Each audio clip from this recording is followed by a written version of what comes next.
lenye baraka. Hivi nini kinaendelea? Jamani, nini kinaendelea? Muulize jirani yako, we jirani, hivi nini kinaendelea? Geukia jirani mwingine, muulize, we jirani, hivi nini kinaendelea? Kinachoendelea sasa hivi ni kwamba tunaishi katika nyakati za hatari kuliko kipindi kingine chochote kile katika historia ya mwanadamu. Dunia imejaa vurugu na ghasia za kila namna, na maisha katika nyanja zote yanazidi kuwa magumu. Hicho ndicho kinachoendelea. Uchumi wa dunia unazidi kuporomoka, ugumu wa maisha na gharama za bidhaa zinazidi kupanda, umaskini na ufukara vinazidi kutawala katika kona zote za dunia. Dunia imejawa vurugu na ghasia za kila aina, na maisha yanazidi kuwa magumu. Mataifa yanazidi kugawanyika, migogoro ya kitaifa na kimataifa inazidi kuongezeka, vita na tetesi za vita zinazidi kusikika toka pande zote duniani. Dunia imejawa vurugu na ghasia za kila namna, na maisha yanazidi kuwa magumu. Magonjwa ya mlipuko yamekuwa uhalisia wa maisha ya mwanadamu. Magonjwa ya saratani kwa aina zake yanazidi kugundulika kwa upya, yani saratani zinakuja mpya kila siku. Ulemavu usiokuwa wa kawaida katika familia ya mwanadamu ndio umekuwa uhalisia tunaoishi nao. Jamani, dunia imejawa vurugu na ghasia za kila namna. Maisha yanazidi kuwa magumu, maadili yanazidi kuporomoka, uongo umegeuzwa kuwa ukweli, dhuluma imetawala, ukatili wa kutisha umeongezeka, haki imepotea katika vinywa vya wanadamu, na amani imekataliwa duniani. Dunia imejawa vurugu na ghasia za kila namna. Umewahi kujiuliza namna dunia hii itakavyofika mwisho? Maana jana tuliona lile jiwe ambalo halijachongwa kwa mikono ya mwanadamu likiipiga ile sanamu, na halikuipiga kichwa, haikuipiga kifua, haikuipiga tumbo na viuno, haikupiga miguu, lakini ile jiwe lilipiga nyayo. Na tukasema nyayo ni kipindi chetu hiki tunachoishi sasa hivi. Sisi ndio tunaishi kwenye nyayo, watu wanaojaribu kushikamana lakini kama chuma na udongo visivyoweza kushikamana. Biblia inasema hatuwezi, tumejaribu, na wababe wa dunia wamejaribu lakini walishindwa. Wapo wanaoamini kwa wingi wa silaha za nuclear ziliopo duniani sasa hivi, na mataifa ambayo yana nuclear ni mengi kweli kweli. Kuna jamaa mmoja yuko pale Korea Kaskazini, yeye huwa akiwa board huwa anafanya majaribio baharini. Apigi kwa watu, anarusha tu vitu baharini kuikumbusha dunia kwamba nuclear tunayo. Marekani nayo wanasema wanayo, Russia nayo wanasema wanayo. Vita hii inayopiganwa hapa sasa hivi Irani na yenyewe wanasema wana nuclear. Ile vita waliopigana na Saddam Hussein walisema wanampiga Saddam kwa sababu wana nuclear, na nikana kwamba ni hatari kwa dunia hii. Kwa hiyo wanasema kwa ujazo au uwingi wa silaha za nuclear zilizopo hapa duniani, wapo wanaoamini ya kwamba itatokea vita ya 3 ya dunia, halafu haya mataifa yatalipua mabomu ya nuclear, na kwa sababu yamelipuka kona zote, basi mabomu haya yataiangamiza dunia yote, na huo ndio utakaokuwa mwisho wa dunia. Wengine wanaamini ya kwamba tunazaliana sana. Mgeukie jirani yako, chagua mmoja, muuliza una watoto wangapi? Kwa hiyo wengine wanaamini ya kwamba tunazaliana sana, lakini ardhi tulionayo haiongezeki. Kwa hiyo wanaamini dunia inazidi kujaa wakati ardhi ambayo ndio inatoa chakula haiongezeki. na wanaamini ya kwamba tutazaliana sana kiasi kwamba kwanza tutailemea hii dunia. Yaani uzito wa wanadamu utakuwa mkubwa na kuilemea dunia mpaka izame. Sijui inazama kwenda wapi, maana tunaambiwa dunia ni duara. Sasa sijui inazama kwenda wapi, lakini wanasema hata isipozama, wanaamini ya kwamba tutakosa chakula, kwa hiyo tutakufa kwa njaa, maana wanadamu watakuwa wengi kuliko uzalishaji. Hivi nini kinaendelea? Hii dunia itafikaje mwisho? Nina habari njema kwako kwamba Biblia iko wazi ya kuwa dunia itakwisha kwa marejeo ya ushindi ya Kristo Yesu. Haitaisha kwa mabomu ya nyuklia, dunia haitaisha kwa kuzama, dunia haitaisha kwa kuishiwa chakula. Kitakachoifikisha dunia hii ya dhambi mwisho ni marejeo ya ushindi ya Kristo Yesu, na hilo ndio tumaini lenye baraka. Ukweli usiopingika ni kwamba hakuna mwenye uwezo wa kutatua matatizo ya dunia hii ya leo. Viongozi wa siasa hawawezi kutatua matatizo tunayokumbana nayo leo. Wachungaji na viongozi wa dini hawana uwezo wa kutatua matatizo yanayoikumba dunia leo. Wanauchumi wakubwa na manguli duniani hawawezi. NGO, mashirika ya kutoa msaada, hayana uwezo wa kutatua matatizo yanayoikumba dunia leo. Anayeweza kutatua matatizo ya dunia hii ni mmoja peke yake, na yeye ni Mungu mkuu, muumba wa mbingu na nchi. Jana niliwasomea fungu la Yeremia 17:5 ya kwamba amelaaniwa amtumainie mwanadamu. Kama unataka kuweka matumaini yako, yaweke kwa Mungu, na yeye ndiyo suluhu ya matatizo yanayoikumba dunia leo. Kama unaamini, kwa nini usiseme amina?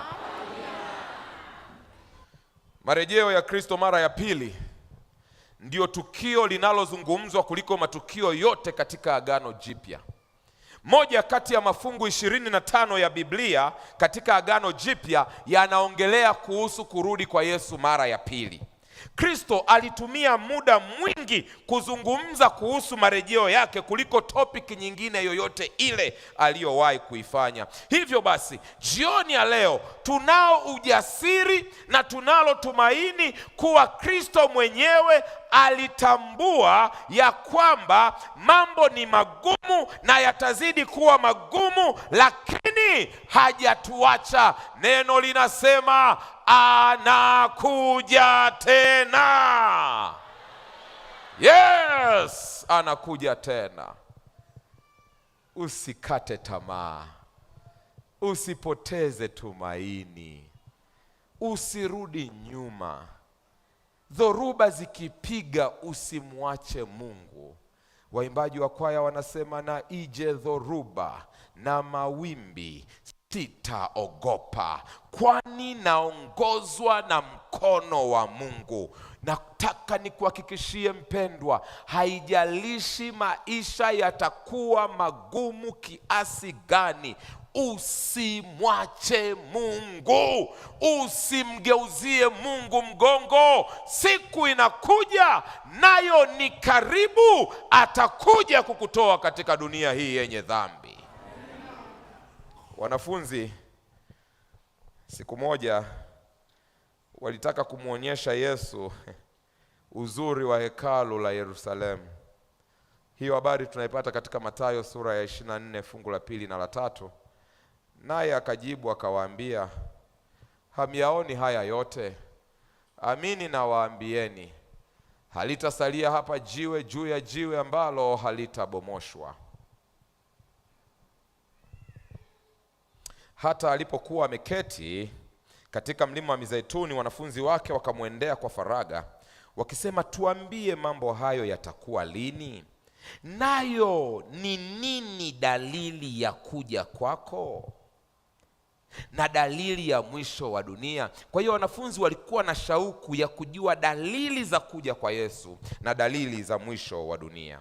Ninafurahia sana na namshukuru sana Yesu kwa sababu swali hili hakulipuuza. Swali hili hakulipotezea. Hakusema hayo ni mambo ambayo hayawahusu, ni mambo yangu, ninayekuja ni mimi, nitakuja muda ninaojua mimi. Hakulipuuza. Yesu alichukua muda kuwaambia wake dalili za siku za mwisho, na hizo ndizo ninazotaka kukuambia leo, na nitakuambia chache kwa haraka kisha twende nyumbani. Dalili ya kwanza kabisa inapatikana Mathayo sura ya 24 fungu la 4 mpaka la 5. Wanataka kujua dalili za kuja kwake. Mathayo 24 fungu la 4 na la 5, Yesu akajibu akawaambia, angalieni mtu asiwadanganye. Fungu la 5, kwa sababu wengi watakuja kwa jina langu wakisema mimi ni Kristo, nao watawadanganya wengi.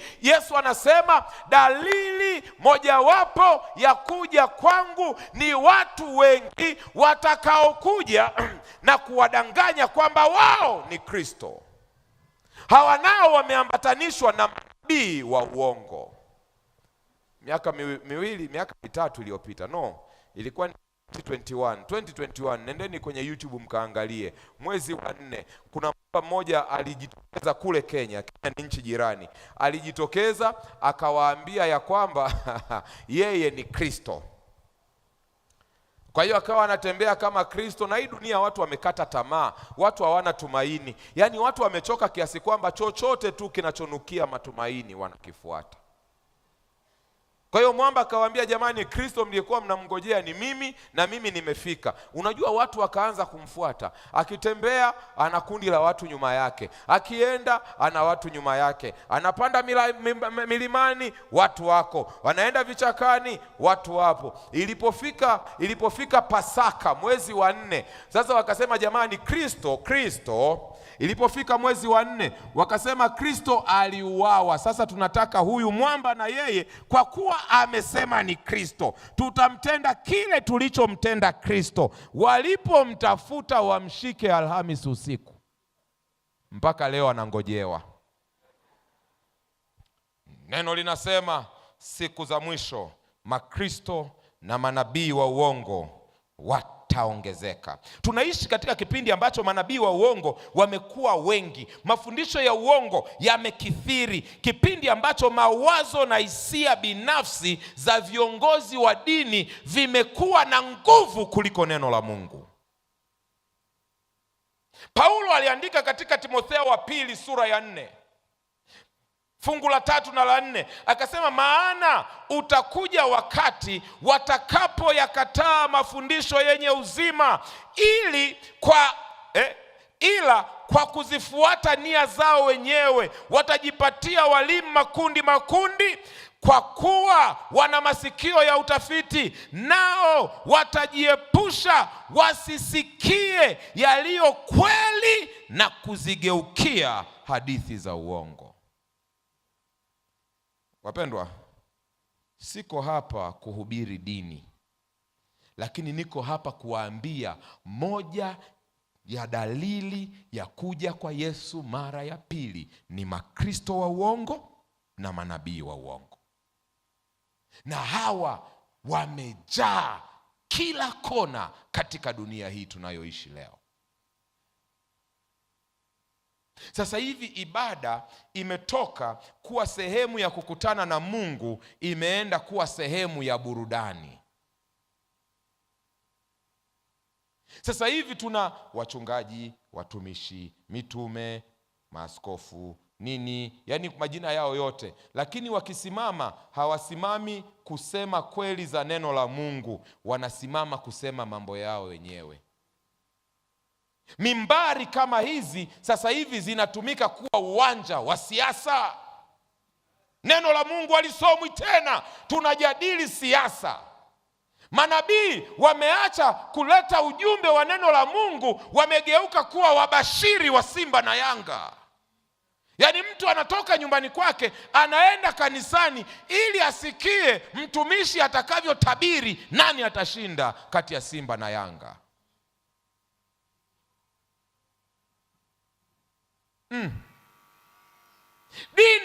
Dini imetoka kuwa sehemu ya kuwaunganisha watu na Mungu, imekuwa sehemu ya biashara. Tunatafuta manufaa yetu wenyewe. Tumeacha kuitikia wito wa kumtumikia Mungu, na sasa tuna watu wanaojiita watumishi wanaotumikia matumbo yao wenyewe.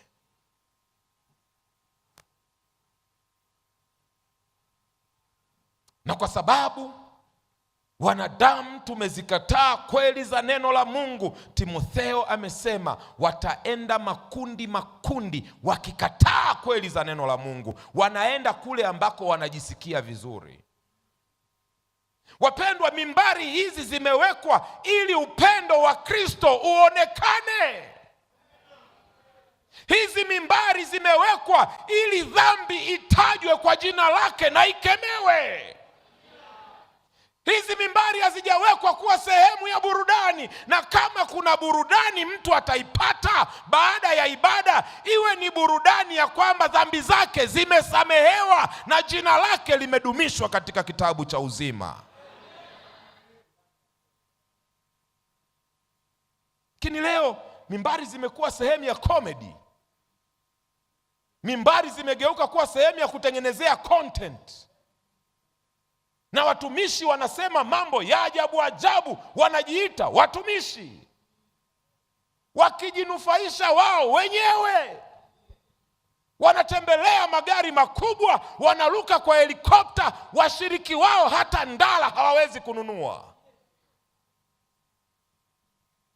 Na kwa sababu watu tumepoteza tumaini, tumefika mahali tumekata tamaa, chochote kile kinachonukia dini tunaenda. Watu hawamtafuti Mungu tena, wanatafuta miujiza na uponyaji. Moja ya dalili ya kuja kwa Yesu mara ya pili ni makristo na manabii wa uongo.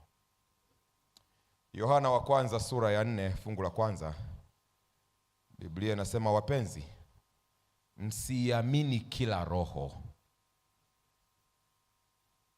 Wapenzi, msiamini kila roho, bali zijaribuni hizo roho kwamba zimetokana na Mungu. Shetani amepandikiza watu kana kwamba na wanajivisha makoti ya viongozi wa dini, na sisi tunawafuata. Neno linasema sio kila anayekuja hapa anasema mimi ni mtumishi, mimi ni mtume, mimi ni mchungaji, mimi ni baba, mimi ni nani. Sio kila mtu wa kufuata. Anasema zijaribuni kila roho, na mjue kabisa kwamba zinatokana na Mungu, kwa sababu manabii wa uongo wengi wametokea duniani. Biblia inasema kwamba tusiende kivivu kivivu, tusiende kizembe kizembe, twende kwa tahadhari. Na hizo roho tunazijaribuje? Na furahi umeuliza. Pastor, hizo roho tunazijaribuje? Na shukuru umeuliza. Pastor, nitajuaje kwamba huyu ni mtumishi wa Mungu na huyu siye mtumishi wa Mungu? Nitajuaje kwamba huyu anamtumikia Mungu na huyu anatumikia tumbo lake? Ninashukuru sana umeuliza swali. Isaya sura ya 8 fungu la 20, Biblia inasema, na waenende kwa sheria na ushuhuda, ikiwa hawasemi sawa sawa na neno hili, bila shaka kwao hapana asubuhi. Hao wanaojiita watumishi, hao wanaojiita wachungaji, hao wanaojiita viongozi wa dini, hata mimi niliyesimama hapa ni lazima nienende kwa sheria, na sheria ni amri za Mungu. Na sheria ni amri za Mungu.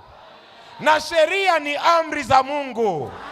Na sheria ni amri za Mungu. Na waenende kwa sheria na ushuhuda.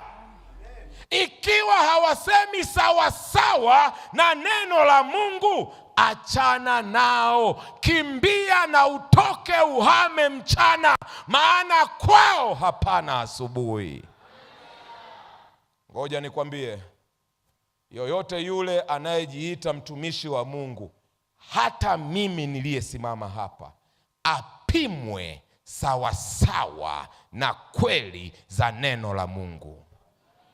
Asipimwe kwa uwezo wake wa kuongea, asipimwe kwa uwezo wake wa kupangilia sentensi na falsafa kali.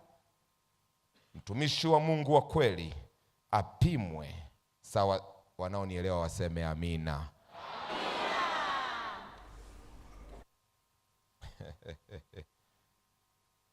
Mathayo 7:21 mpaka 23. Biblia inasema, si kila mtu aniambiaye Bwana Bwana atakayeingia katika ufalme wa mbinguni, bali yeye afanyaye mapenzi ya Baba yangu aliye mbinguni. Wengi wataniambia siku ile, Bwana Bwana, siku ile hatukufanya unabii kwa jina lako, na kwa jina lako kutoa pepo, na kwa jina lako kufanya miujiza mingi? Ndipo nitawaambia dhahiri, sikuwajua ninyi kamwe, ondokeni kwangu ninyi mtendao maovu. Watumishi wa Mungu hawapimwi kwa miujiza, hawapimwi kwa kutoa pepo, hawapimwi kwa uponyaji. Watumishi wa kweli wa Mungu wanapimwa kwa sheria na ushuhuda wa Yesu Kristo, na kama hawaendani sawa sawa na hiyo, kweli haimo ndani yao. Utajuaje kwamba Yesu yu karibu?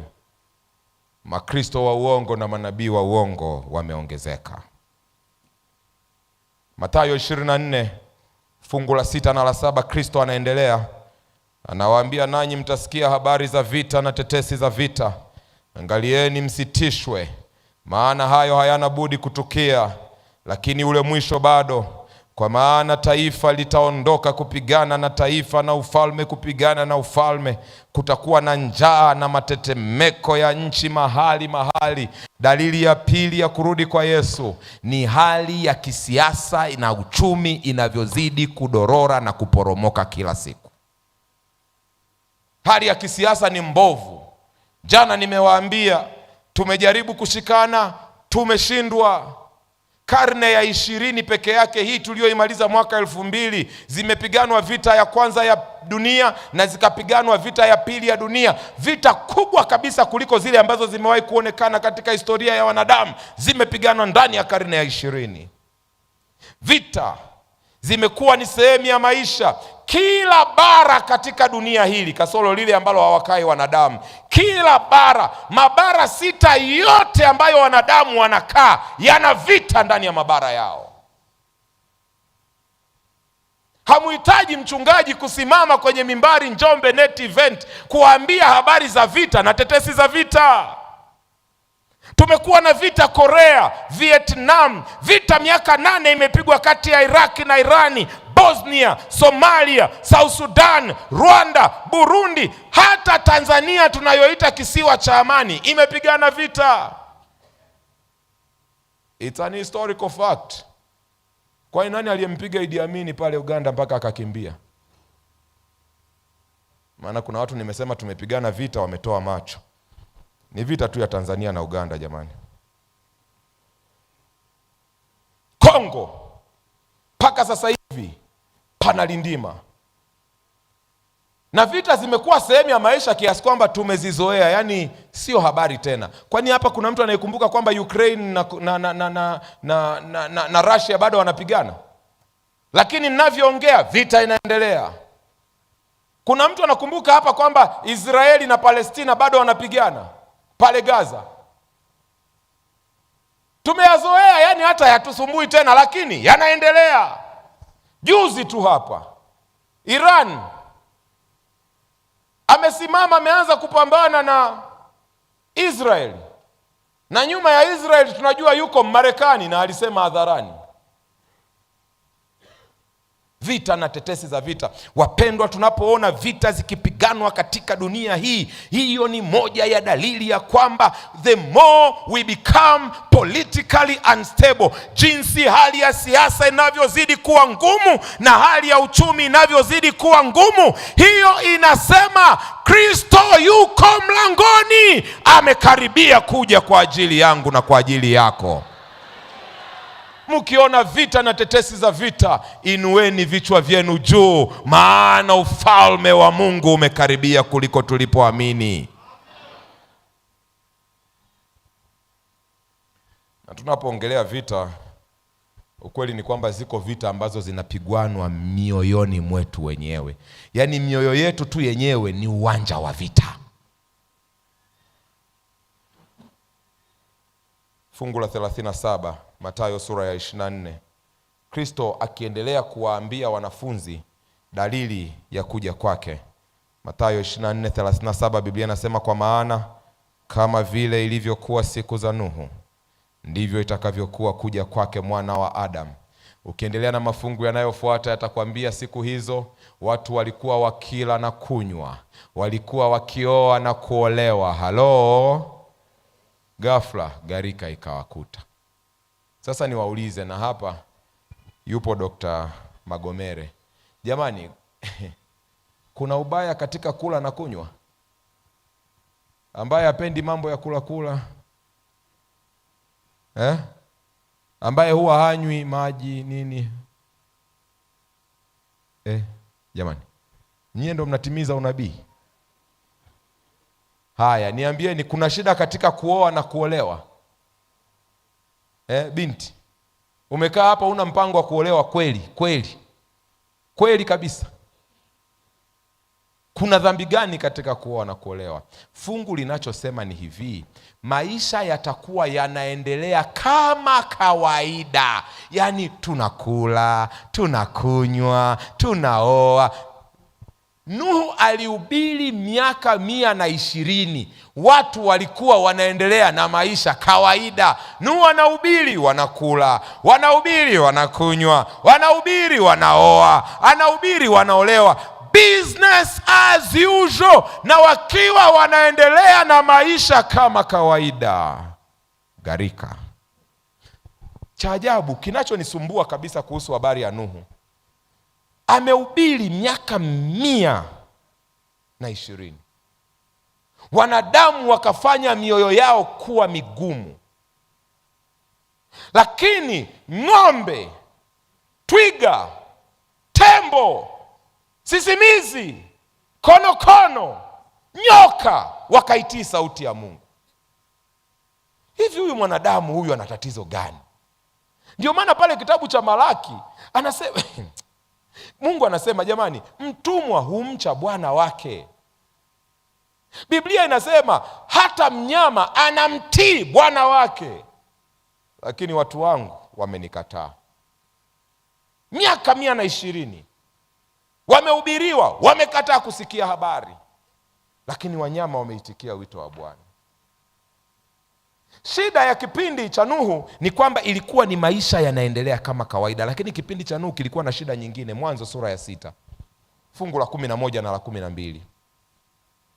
Sikia kipindi cha Nuhu kilivyokuwa. Mwanzo sura ya 6 fungu la 11 na la 12. Sikia kwa makini.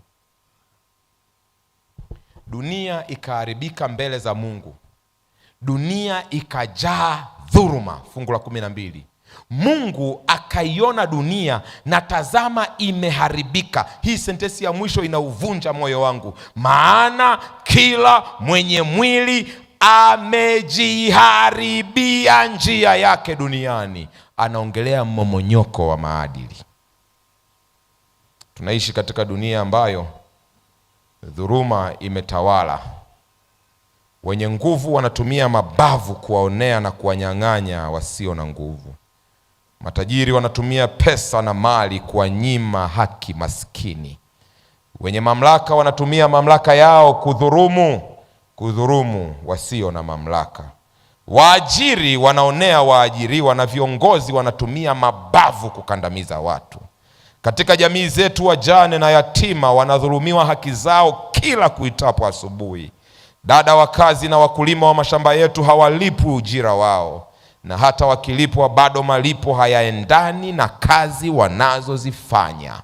Dhuluma imetawala kama ilivyokuwa kipindi cha Nuhu. Na kila mtu mwenye mwili alijiharibia njia yake. Dunia yetu leo imejaa ukatili wa kila aina, mauaji ya kutisha, ujangili. Maisha ya mtu yamekosa thamani kabisa machoni pa watu. Nilikuwa nasoma habari za kijana mmoja ambaye amepiga risasi 12 mtoto wa miezi mitano. Risasi 12 mtoto wa miezi mitano.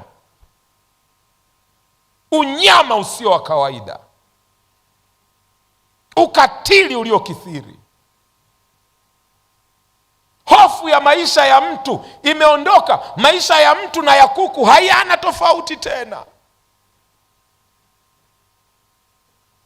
Na Mtume Paulo akaandika kwenye Timotheo wa pili sura ya 3 fungu la 1 mpaka la 5, lakini ufahamu neno hili, ya kuwa siku za mwisho kutakuwako na nyakati za hatari, maana watu watakuwa wenye kujipenda wenyewe, wenye kupenda fedha, wenye kujisifu, wenye kiburi, wenye kutukana. Ngoja niulize swali la Pastor Biene, niendelee au niishie hapo? Hili ndilo neno la Bwana, siwezi nikamalizia hapa. Wasiotii wazazi wao, wasio na shukrani, wasio safi, wasiopenda wakwao, wasiotaka kufanya suluhu. Jamani, niendelee au niishie hapo? Wasingiziaji, wasiojizuia, wakali. Nimesema wakali jamani. Na kuna mtu anadhani kuwa mkali ni sifa, na wakati kuwa mkali ni dalili ya siku za mwisho inatimia juu yako. Wasiopenda mema, wenyewe wanaona baya tu kila wakati, kwenye kila kitu wanaona baya tu. Jamani. Wasingiziaji, wasaliti, wakaidi, wenye kujivuna, watu wenye kiburi, wapendao wanasa kuliko kumpenda Mungu, wenye mfano, ili fungu la 5 nalo ni gumu, wenye mfano wa utauwa, lakini wakikana nguvu zake, hao nao jiepushe nao. Kwamba siku za mwisho tutakuwa na watu wanaojifanya ni watu wa Mungu, lakini ndani yao hawana Mungu. Roho wa Mungu hana nafasi kwenye hao nao. Na ndio kizazi hiki. Watu asubuhi tuko kanisani, jioni tuko disco, wenye mfano wa utauwa. Akija kanisani anaimbisha kwaya, tumaini lenye baraka. Hiyo mikono, akifika nyumbani anamchakaza mama makofi. Ana mfano wa utauwa. Kwa kweli anaonekana kama mcha Mungu, lakini nguvu za Mungu hazimo ndani yake. Akija kanisani, Bwana Yesu asifiwe, Bwana ni mwema wakati wote. Bonge hasa la mtu, yani likiongea hapa kama lipasa baraka, yani linahubiri, li mtu la maana, lakini ulikanyage bahati mbaya usikie matusi litakayoshushwa, utafikiri ni dictionary mpya ya matusi limeizindua lenyewe. Mfano wa utauwa, lakini nguvu za Mungu hazimo ndani yao. Unapoona tu watu wanafiki, makatili, wakali, wasiopenda wakwao, wasioona mema, wewe acha kung'ang'ana nao. Ukiwaona hao, kumbuka ya kwamba Kristo yuko mlangoni. Yaani Mungu anaongea na sisi kupitia tabia za watu, lakini bado hatutaki kukumbuka kwamba hizi ni dalili za siku za mwisho.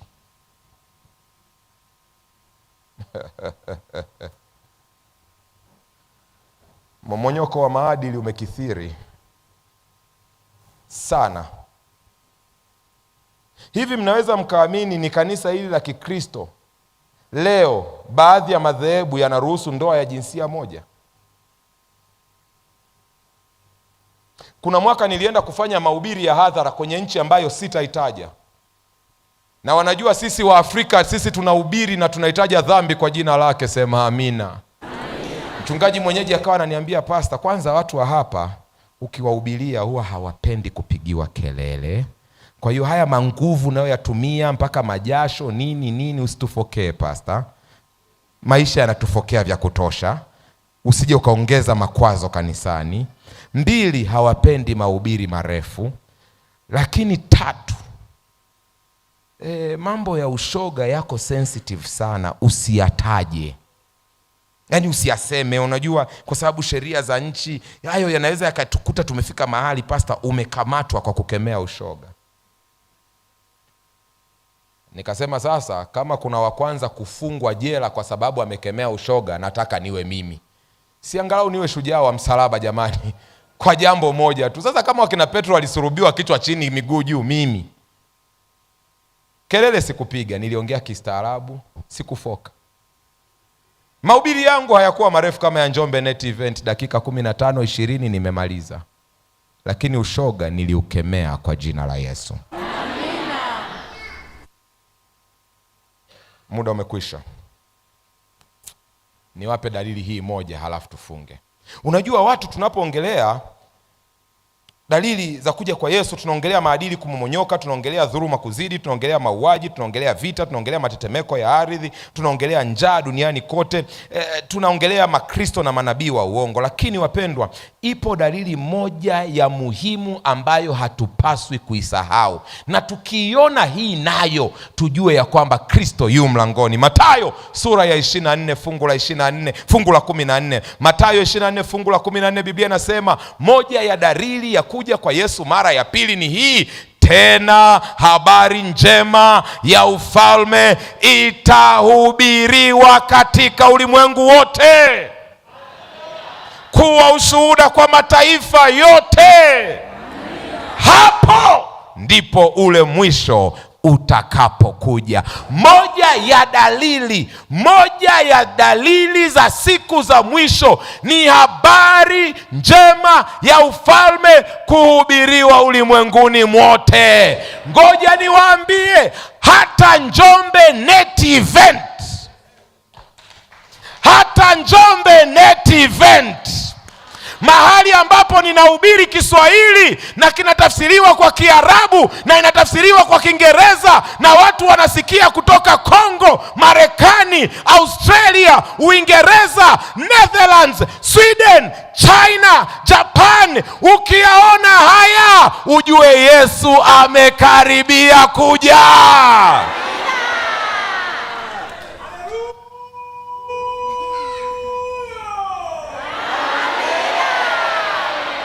Yesu yu mlangoni. Hivi unajua, huwezi ukaelewa. Siku moja tumetoka Tharakanithi na Pastor Mbaga. Huyu Mbaga, si mnamfahamu Pastor Mbaga? Hata msipomfahamu ni mchungaji. Na nataka nikuhakikishe hautaacha kwenda mbinguni kwa sababu umfahamu Pastor Mbaga, utaenda. Tumetoka huko Kenya, Tharakanithi huko Meru. Tumeendesha usiku, kaingia, tuko barabarani. Tulipovuka ile boda ya Namanga, Pastor Ali Musa, tukaamua tupumzike Arusha, tulale Arusha. Usiku wa saa 7 tumeshuka kwenye gari, tunaingia kwenye hoteli Arusha pale. Reception, dada anapotuona anasema, wachungaji, watumishi wa Mungu. Tukashtuka kidogo. Alafu nikasema, haleluya Mungu, niko na mchungaji mwenzangu. Maana fikiria ingekuwa ni saa 7 ya usiku. Utamalizia mwenyewe. Tunamuuliza dada, kuna nini? Anageuza simu yake, yani anatufanyia hivi, screen ya simu yake, saa 7 usiku. Na usiku huo alikuwa anasikiliza mahubiri yetu. Amina. Habari njema ya ufalme itahubiriwa ulimwenguni kote. Amina. Hamjaelewa? Nataka nimalize kwa ushuhuda huu. Ninasafiri kutoka, sitaitaja nchi, msije mkasema huyu jamani ana majivuno, kila siku akija hapa anataja tu manchi ya huko. Basi sitaki makasiriko, maana watu wa siku za mwisho inabidi tujihadhari nao. Lakini ndege niliyokuwa nasafiri nayo ni Rwanda Air. Tumetua pale Kigali. Tumefika Kigali, ndege ambayo tulikuwa tunataka tuunge nayo kutoka Kigali kuja Dar es Salaam ikawa na matatizo. Wakasema jamani, mtusamehe, mtuhurumie, itabidi tuwapatie mahali mpumzike, mtakaa masaa 16. Baada ya masaa 16 wasafiri wa kwenda Dar es Salaam mtaletwa airport, mtaondoka na ndege. Sasa ni kweli tumechoka, ni kweli unasikia hasira, maana unataka ufike nyumbani ukutane na familia yako, lakini umeambiwa utapelekwa hoteli, utakula bure. Hoteli yenyewe ni 5-star hoteli, hawakupeleki hizi za chochoroni, 5-star hoteli wamesema wanatupeleka. Mimi nikasema sawa, na wenzangu tukasema sawa, tukaletewa Costa, tukaingia ndani ya Costa, tukaenda mpaka hotelini. Tunafika hotelini tuka check in, tumemaliza ku check in, tunashuka pale chini kwenye breakfast. Yani nikiwa napakua vyakula ninasikia mtu anaongea kama mimi, lakini sasa najiuliza nani huyu anaongea kama mimi? Ninakula, ninasikia mtu anaongea kama mimi, ninageuka nyuma, ninaona screen ya TV, na kwenye screen ya TV nchini Rwanda, Mtanzania Muha kutoka Kigoma aitwaye Baraka Butoke anahubiri habari njema ya ufalme. Tunaishi katika kipindi ambapo injili imefunguka, si kawaida. COVID-19 ilikuwa na athari zake, lakini moja ya faida ni kwamba injili ilitufikia kwenye simu, injili ilitufikia kwenye screen, injili ilitufikia kila mahali. Na mnapoona injili inahubiriwa ulimwenguni kote, usifurahie tu mahubiri, usiseme tu wale wanahubiri sana, usiseme pastor umenibariki. Ukisikia injili inahubiriwa ulimwenguni kote, inua macho yako juu na ujue ya kwamba Kristo yu mlangoni. Amina. Yuko mtu hapa, yuko mtu hapa anasema mimi niko katika kundi hilo. Kama sio mmomonyoko wa maadili, ninaonyesha mfano wa utaua, lakini nguvu ya Mungu haimo ndani yangu. Kama sio hiyo, mimi bwana pastor naamini manabii wa uongo, neno la Mungu hawasomi nini, lakini ninawafuata. Sisikii kulishwa kiroho, najisikia tu hamu kuwasikiliza wao wakiongea. Kama sio hiyo, umezungukwa na watu wa ajabu ajabu, wasaliti, wakali, watu wanaojipenda wenyewe, wanaopenda mapato ya aibu. Mimi sijui wewe ni nani, lakini uko hapa unasema pastor ninaangukia kwenye kundi hili, na leo ninaomba uniombee. Kwa nini usisimame? Piga hatua uje mbele haraka, tuna chini ya dakika moja. Unasema nahitaji uniombee pastor, nahitaji uniombee, nahitaji uniombee. Nimeona kabisa ya kwamba Kristo yu mlangoni. Yote Biblia, yote Yesu aliyoyasema yanatokea, nimeyaona, nimeyashuhudia. Lakini mimi ninataka dunia hii inapofika mwisho niandaliwe kwa ajili ya uzima wa milele. Njoo. Yesu anakuja, anakuita, anakungoja hapo hapo. Njoo, uishia hapo. Yesu anakuita, njoo. Uko hapa unasema nilikuwa nimezubaa, sijawa serious na mambo ya kiroho, lakini nimeona kabisa dalili zote zinatimia na sitaki kulala usingizi. Mungu akubariki sana. Mungu akubariki sana.